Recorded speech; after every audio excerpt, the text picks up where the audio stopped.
3장 13절에서 16절 그리고 4장 11절 말씀을 가지고 엘리라고 하는 제목으로 하나님의 말씀을 받겠습니다. 이스라엘이 40년 동안 통치했을 때 시대적으로 보면은 굉장히 이스라엘 말기에 가까운 그런 시기입니다. 그리고 가나안 땅에 들어가서 첫 대제사장으로 있었던 사람이 누구냐면 바로 오늘 본문에 나오는 엘리라고 하는 사람입니다. 근데 아시는 분들은 아시겠지만은 이 엘리라고 하는 제사장은 굉장히 비극적인 제사장이죠. 두 아들이 죽임을 당했고, 그리고 블레셋의 전쟁에 패해가지고 비록 나이는 많이 먹긴 했으나 의자에 앉은 채로 목이 부러져서 죽었던 그런 인물이 바로 오늘 이 엘리라고 하는 사람입니다. 근데 이 앞서서 얘기했다시피 이 엘리라고 하는 사람은 이스라엘의 첫 대제사장이었다 그랬어요. 하나님께로부터 선택받은 그런 사람임에도 불구하고 왜 이렇게 비극적인 운명을 맞이할 수밖에 없었을까? 오늘 이 엘리라고 하는 사람을 보면서 도대체 그가 가진 신앙이 뭐였고 또 왜 그토록 비극적인 결말을 맞이했는가를 보면서 우리의 신앙을 보고자 합니다. 자, 엘리 첫 번째, 사무엘을 성전에서 길렀다. 그렇게 성경은 기록을 합니다. 자, 오늘 보면 3장 16절 말씀을 보면은, 자, 엘리가 사무엘을 불러 이르되, 뭐라고 부릅니까? 내 아들 사무엘아 했어요. 근데 이 엘리라고 하는 사람의 아들은 사무엘이 아니죠. 원래는 누굽니까? 홈리와 비느하스라고 하는 사람인데, 이 엘리 대제사장은 사무엘을 갖다가 뭐라고 부릅니까?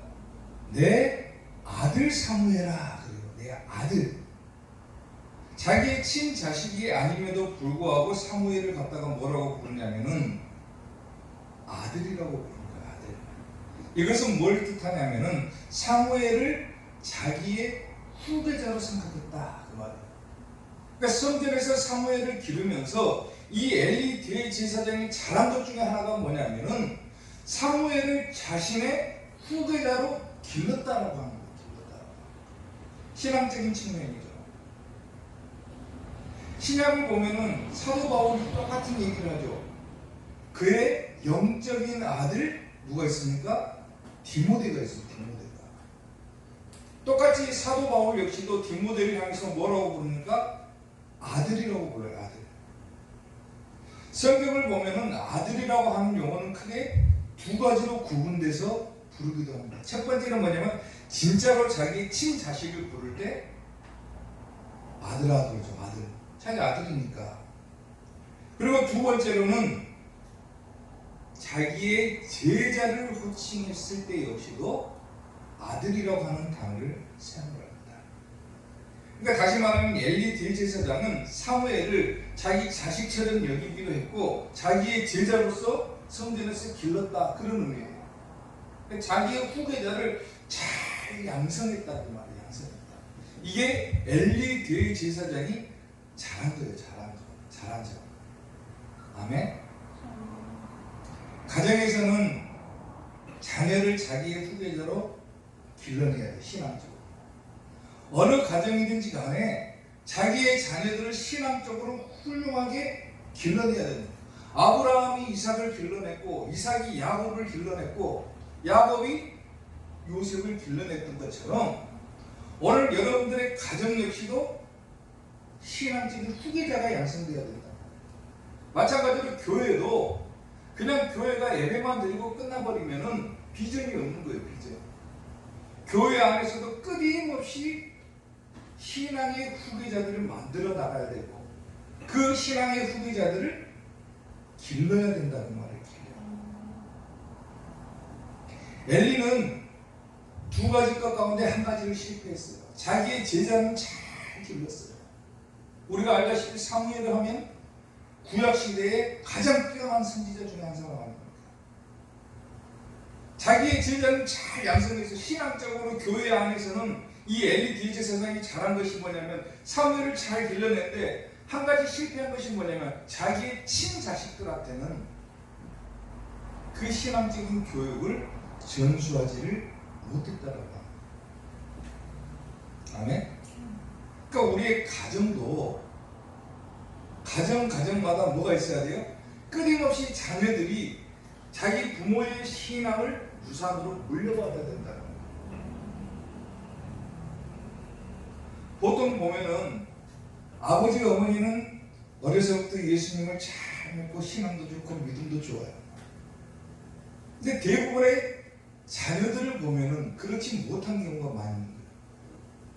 목회를 하면서도 보면 권사님 가정들을 보면은 제가 아는 권사님 가정들을 보면은 권사님은 기도도 열심히 하고 믿음도 좋은 것 같은데 그 자녀들을 보면은 뭐냐면은 교회 다니는 자녀들이 별로 없어요. 그건 뭐예요? 자기의 친자녀에게 신앙을 전수하는 것을 실패했다는 말, 실패했다. 오늘 이 엘리 대제사장이 그것을 실패한 거예요. 근데 잘한 것은 뭐예요? 교회 안에서, 성전 안에서 이 사무엘을 잘 길렀다. 후계자로 잘 길러냈다. 우리 교회의 비전 역시도 뭐가 돼야 됩니까? 앞으로 후학들을 잘 양성해 나가야 된다라는 거예요. 그게 교회의 어떻게 보면은 존재의 목적이거든. 왜? 구원받은 자들을 날마다 더하게 하시는 것이 주님이 원하시는 것이니까. 구원받는다는 것은 단순히 교회 나온다고 구원받는 게 아니잖아요. 믿음이 좋아야 돼요. 그러니까 그만큼 신앙의 믿음을 잘 물려줄 줄 아는 교회가 돼야 되고 또 우리들의 가정이 돼야 된다는 거예요. 아멘? 오늘 이 엘리 대제사장은 그걸 잘한 거예요. 자, 그러면 두 번째로 잘못한 것이 잘못한 것. 두 번째는 자기 두 아들의 저주를 금하지 못한 거예요. 자, 오늘 보면 3장 13절 말씀을 보면은 내가 그의 집을 영원토록 심판하겠다고. 여기서 내가는 누굽니까?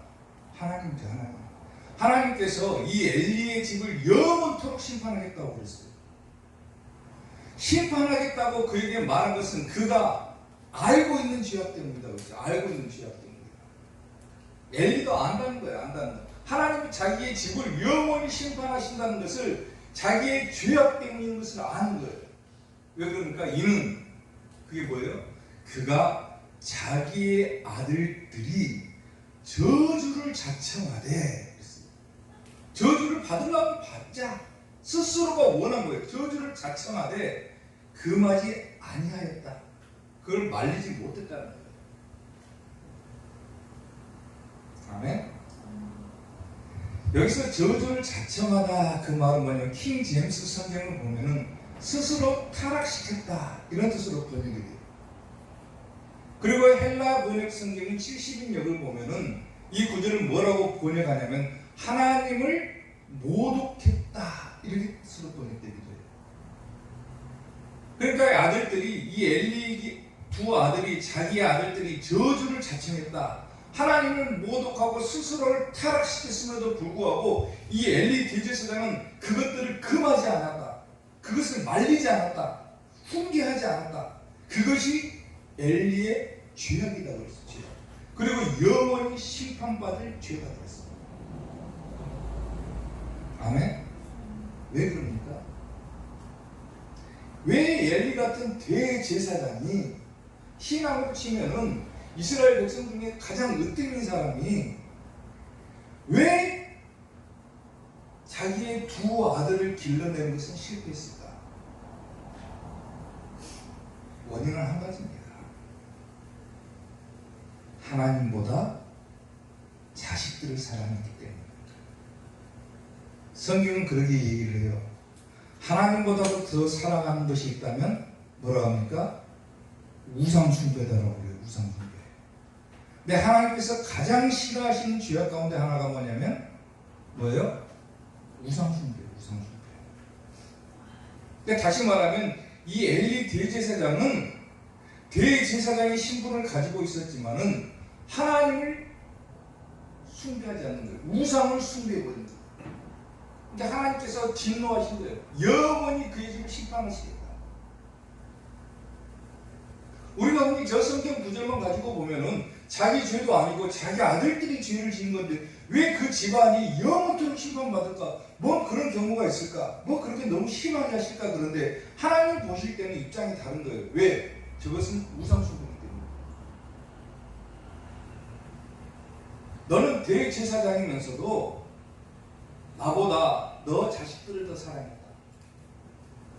우리가 신앙생활 하면서 주의해야 될 것이 뭐냐면은 하나님보다도 더 사랑하는 것이 있으면 안 되는 거예요. 아멘? 절대로 하나님보다도 더 사랑하는 것이 있으면 안 되는 거예요. 사무엘상 2장 12절을 보면요.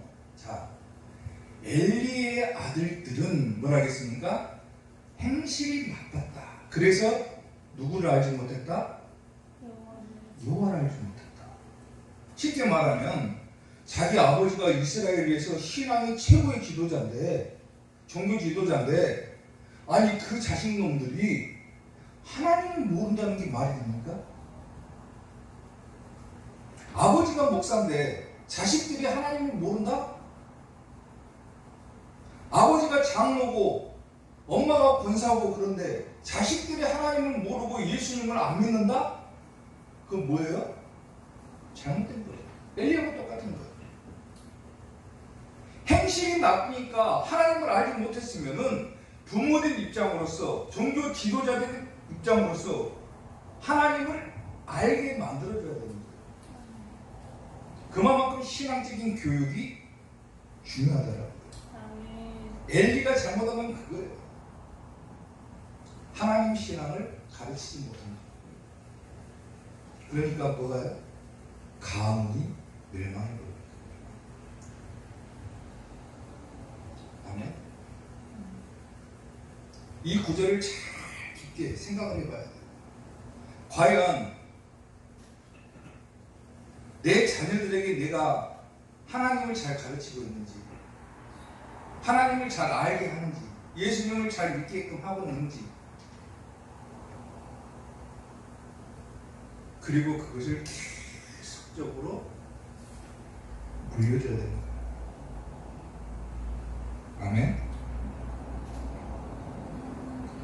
영국이라고 하는 나라가요. 과거에 영국의 국기는 뭔 줄 알아요? 청교도 신앙의 국기를 상징합니다. 그래서 십자가 마크레라는 사용을 했어요. 근데 영국의 한 문화부 장관이 너무 단순하다 국기가. 이 국기 안에다가 그림을 하나 더 넣자. 그러니까 무슨 그림을 넣어버렸냐면 용이 새겨진 그림을 국기에 넣어버린 거예요.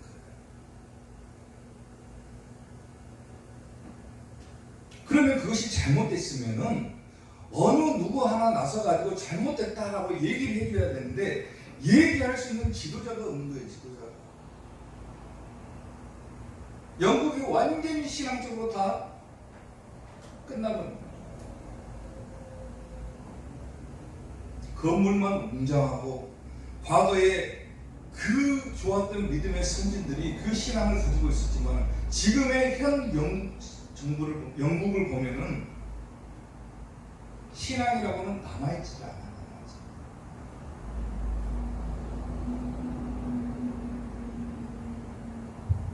영국에 있는 어떤 목사님이 고백하기를 그랬어요. 교회는 1년에 딱 2번 가는 데가 교회다. 영국은 결혼식 때하고 장례식 때. 그리고 예배를 드리긴 드려도 나이 먹은 할머니들 몇 명이 앉아있지 건물은 진짜 수천 명, 수만 명 들어갈 정도로 웅장하게 지어졌는데 정작 거기서 예배 드리는 사람은 나이 든 할머니들 몇 명이서만 예배 드린다. 그 좋았던 신앙, 요한에스도 영국 사람이잖아요. 그 좋았던 믿음의 사진들이 남겨둔 그 유산들을 계속적으로 계승시키고 발전시키지 못하니까 영국이 비극으로 끝나고 신앙적으로. 그나마 한국은 초반에는 잘 됐어요. 신앙적인 교육. 근데 지금에 와서 보면 한국도 타락의 길을 걷고 있는 거예요. 부모는 예수님을 믿었는데 자식들은 안 믿어요. 목회하면서 느껴본 바가 뭐냐면은 부모님들 자녀인데 그 자녀들을 보면은 믿는 사람들이 별로 없더라고요. 교회를 안 나오더라고요. 왜? 부모가 가르치지 못했기 때문에. 엘리 역시 마찬가지. 두 아들이 범죄하고 죄를 짓고 하나님을 알지 못하고 행실이 나쁘고 그랬어도 그것을 지도하지는 못한 거예요. 사무엘은 잘 지도를 해가지고 훌륭한 선지자로 세웠는데 자기 정작 두 친아들은 세우지를 못한 거예요. 아멘. 가정을 세우고 교회를 세우는 것이 그만큼 중요합니다. 자, 마지막으로 또 한 가지가 있어요. 오늘 보면 4장 11절을 보면은 법궤를 블레셋에 빼앗겨버려. 이거 역시도 잘못한 거죠. 하나님의 궤를 법궤라고 그러죠. 법궤. 하나님의 궤는 빼앗겼다 그랬어요. 빼앗겨버렸어요. 그리고 어떤 결과가 이어집니까? 전혀 앞에하고 뒤에 구절이 안 맞는 것 같은데 봐보세요. 법궤를 빼앗겼는데 엘리의 두 아들 홈리와 비나스는 죽임을 당했더라. 법궤를 빼앗겼으면 찾아왔더라. 아니면 그대로 잃어버렸더라가 아니라 법궤를 빼앗긴 거하고 두 아들이 죽임을 당한 거하고 무슨 관계가 있냐고 말이에요. 관계가 있어요. 이 법궤라고 하는 것이 뭡니까? 하나님의 궤가 모세가 출애굽할 당시에 만들었던 궤가 법궤예요. 법궤. 그리고 이 법궤는 오늘날 누구를 상징하냐면 예수님을 상징합니다. 아멘. 조각목으로 이 법궤를 만들고 그 위에다가 그물을 이렇게 탁 입혀놓은 거예요. 조각목은 뭐냐면은 예수님의 인간 대신 인성을 상징하는 것이고, 금으로 입혔다는 것은 뭡니까? 예수님의 신성을 의미하는 신성. 그러니까 이스라엘 백성들에게 있어서 이 궤, 하나님의 궤, 법궤라고 하는 것은 그야말로 국보 제1호급이에요. 가장 중요해요. 예수님을 상징하는 저 하나님의 궤를 빼앗겨버렸다. 그게 뭘 의미합니까? 예수님을 빼앗겨버렸다. 예수님의 신앙을 끝까지 지키지 못했다는 거예요. 그러니까 결과가 어떻게 됩니까? 엘리의 두 아들 홈리와 비나스는 죽임을 당했다. 자기의 두 아들은 죽었어요. 그리고 자기 역시도 98세에 목이 부러져가지고 죽었어요. 의자에 앉은 채로. 그리고 자기의 며느리들은 어떻게 되냐면, 며느리는 아기를 낳다가 죽어가요. 죽어. 그래서 이름을 이가봇이라고 짓기도 했어요. 이가봇. 사무엘상 4장 21절 보면은, 자, 봐보세요. 이르기를 영광이 이스라엘에게서 떠났다 하고 아이 이름을 이가봇이라 하였으니, 엘리의 며느리가 아기를 낳다가 죽었어요. 근데 그 이름을 이가봇이라고 지었는데, 이 이가봇의 뜻이 뭡니까? 하나님의 영광이 떠났다. 하나님께서 지켜주시는 것이 없어졌다. 왜? 이것은 하나님의 궤를 빼앗겼고 그의 시아버지와 남편이 죽었다. 그러니까 하나님의 궤를 빼앗기게 되면은 어떤 결과가 이어집니까? 비참한 결과가 이어집니다. 아멘. 또 한 사람이 하나님의 궤를 빼앗긴 사람이 또 한 사람이 등장을 해요. 구약시대에. 누군지 알아요? 사울왕입니다. 사울. 하나님의 궤를 빼앗겨요. 사울왕 역시도. 나중에 다윗 왕이 찾아왔죠. 그거를. 빼앗기니까 사울왕이 비참하게 죽어요. 근데 이 법궤를 다시 찾아온 다윗은 어떻게 됩니까? 흥합니다. 법궤가 뭐라고 그랬어요? 뭘 상징한다 했어요? 예수님을 상징한다. 예수님의 신앙을 빼앗겨버리면 비참한 결과가 이어지지만은 예수님 신앙을 끝까지 지키면은 하나님께서 지켜주시고 그 가문 대대로 번성하게 해주십니다. 아멘. 이게 성경의 원리예요.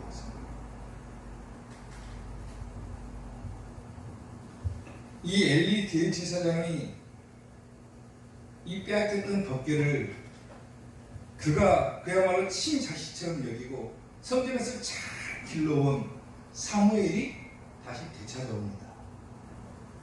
그리고 사무엘이 선지자가 돼가지고 이스라엘을 40년 동안을 다스리게 됩니다.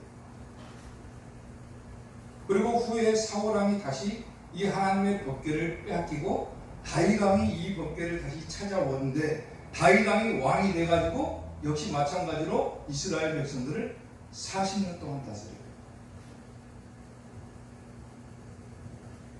이 법궤라고 하는 것이 굉장히 신비로운 거예요. 예수님을 상징하는 이 법궤가 굉장히 신비로운 거예요. 이스라엘 백성들이 가나안 땅에 입성할 때 여리고 성이라고 하는 무지막지한 성을 만납니다. 무려 장벽이 6m 이상 되는 그런 거대한 성을 만나게 되고 이스라엘 백성들은 그 여리고 성을 볼 때 자기들은 뭐라고 표현했을 정도예요? 우리는 그들이 보기에 밥이다 그랬어. 밥. 도저히 저 성은 우리가 이길 수가 없다 그랬어요. 근데 그 성을 전쟁 한번 치르지 않고 무너뜨려 버립니다. 하나도 돌 하나도 남기지 않고 무너뜨려 버려요. 어떻게 무너뜨립니까? 네? 어떻게 무너뜨려요? 우리가 잘 알죠. 그 성을 이렇게 돌았다 그러죠. 돌았다고. 근데 그 도는 것이 문제가 아니고 그 앞에 뭐가 있었나를 봐야 되는 거예요. 하나님의 법궤를 앞세우고 도는 거예요. 아멘. 아멘. 아멘. 그러니까 여리고성이 무너져 버려요. 아멘. 예수님 신앙을 끝까지 지키고 가니까 앞에 거대한 장벽이 가로막혔어도 그것이 무너져 버립니다. 인생에 어려운 것이 있어도 내가 환난과 시험과 또 어려움이 있어도 예수님 신앙만 끝까지 지키면 그것은 아무것도 아닌 것이 되거든요. 아멘. 아멘. 아멘. 엘리 대제사장은 하나님을 잘 알았던 사람이에요. 그러니까 대제사장이 되죠. 근데 예수님 신앙을 빼앗는 거예요. 그러니까 비참한 비극을 만듭니다. 예수님은 우리에게 말씀하셨습니다. 자, 마태복음 24장 42절 보면 뭐라고 얘기합니까? 그러므로 깨어있으라. 깨어있으라. 어느 날에 너희 주가 임하는지 너희가 알지 못하리라. 항상 우리에게 예수님께서 당부하시는 것이 뭡니까? 깨어있으라. 깨어있으라. 끝까지 예수님 신앙을 지키고 가라는 거예요. 지키고 가라는 거예요. 예수님 잃어버리면 다 잃어버린 것이지만 예수님을 품고 있으면은 어떤 것이든지 다 이겨낼 수가 있다라고 하는 거예요. 예수님 신앙 뺏기면 멸망이지만 예수님 신앙 지키면은 천국 가는 거예요. 아멘. 끝까지 예수님 신앙 지켜서 천국 가는 여러분들 되시기를 주님 이름으로 축원합니다.